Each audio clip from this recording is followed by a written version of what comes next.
This is getting ugly. Ty Lue really needs to be figuring out a way to get the hell out of LA. I feel so bad for my brother T. Lue. I actually prayed for him. I said a prayer. And it's one of those situations where you're looking at James Harden and you're asking, how the hell is this gonna work? Seriously, how the hell is this gonna work? Is there a team that you're more concerned about between the Lakers and the Clippers? Malika, it has to be the Los Angeles Clippers right now. When you look at them as a whole, it's hard to see how they can be functional going forward.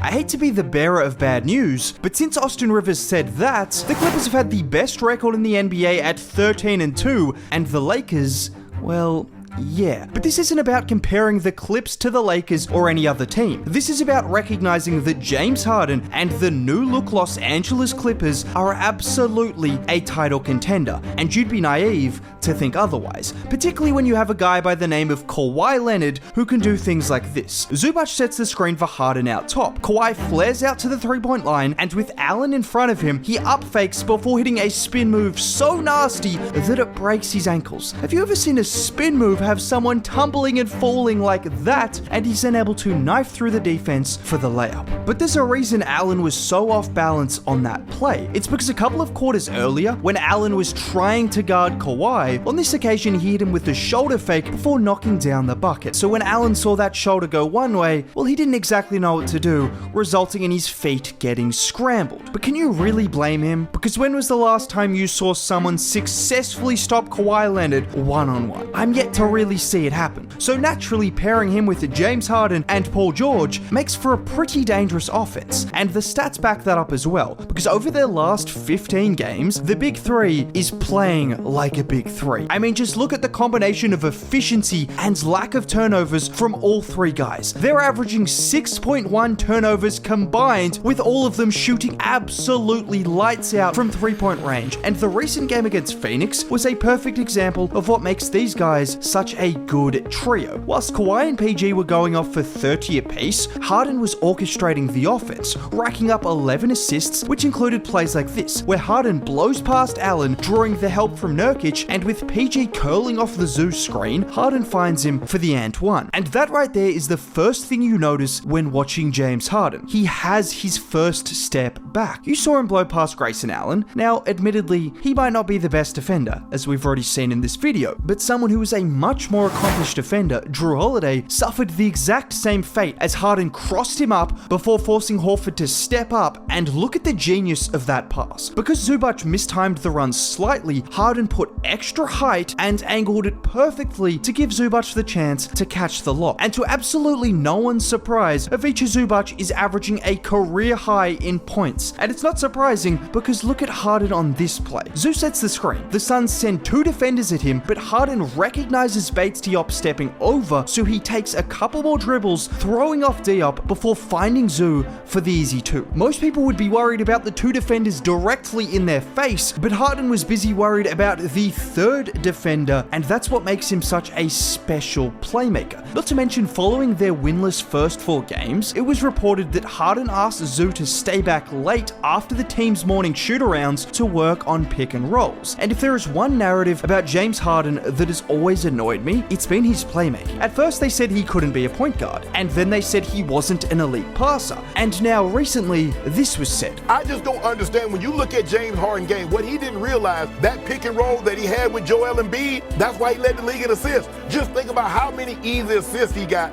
by dumping the ball down to Joel Embiid or putting him in the pick and roll, or Joel Embiid running the court and he's getting easy assists. I'm sorry, but Joel Embiid wasn't on his team when he averaged 10 assists in Brooklyn or when he averaged 11 assists in Houston, and he's certainly not on his team right now, as over the last 15 games, James Harden is averaging 9.7 assists to just 2.9 turnovers. And most people would immediately say, well, it's easy when you control the ball as much as he does. Well, that narrative has been busted as well, because when you compare his numbers in Philadelphia versus what he's done as a Clipper, look at the stark contrast in how much he's controlling the ball, how often he's touching the ball, and most importantly, his usage rate. No, that is not a typo. He has the 115th ranked usage in the NBA, just behind Gordon Hayward and ahead of Jaime Jaquez Jr., who is a rookie. The wins are amazing, but Harden's adaptation to this new system is even more amazing. And he's had to adapt because he's playing playing alongside someone as good as Kawhi Leonard. And when it comes to someone like Kawhi Leonard, what do you even say? This man is so good at everything, as demonstrated by what he just did to Phoenix, that it's hard to find a singular part of his game that needs more credit. And believe it or not, I think right now, his defense has become underrated. He's not the defender he once was, but he's still one of the best defenders in the league, and the film backs that up. Just like on this play where Bill has Coffee isolated,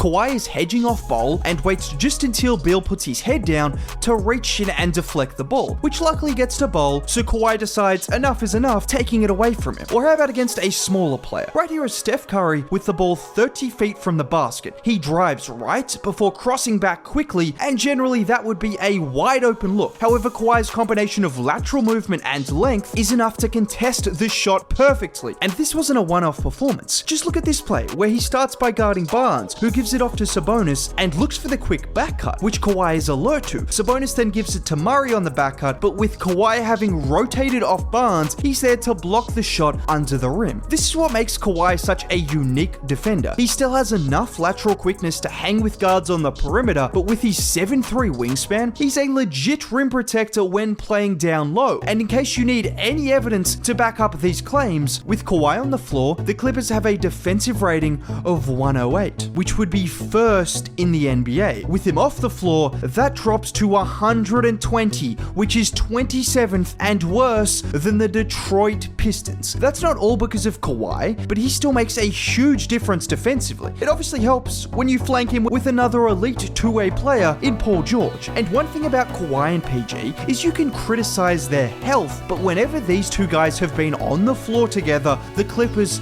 have always been good. I mean, always been good. In 145 games together, these two guys have gone 145, which over the course of the season would be about a 56-win pace. And he's hoping they get one chance to showcase what they can do in the playoffs together, because they're a special duo. Just look at what PG did recently, dropping 33 on just 14 shots. And a lot of that came from him operating off the ball, like on this first play, where two defenders go to Kawhi and PG is left wide open for three. Just recognize how impossible this is to guard. You send two players to Kawhi, and then Allen has to choose between helping over to guard PG or staying attached to Harden. And it's even more difficult when PG can also curl off screens and knock down threes in rhythm, like here. Or how about on this play, where the Suns have the bright idea of going under the screen on PG, who just pulls up and knocks down the three. And for all these accolades, I still feel like Paul George doesn't get enough credit for his shooting. Since 2012, which was his second year in the league,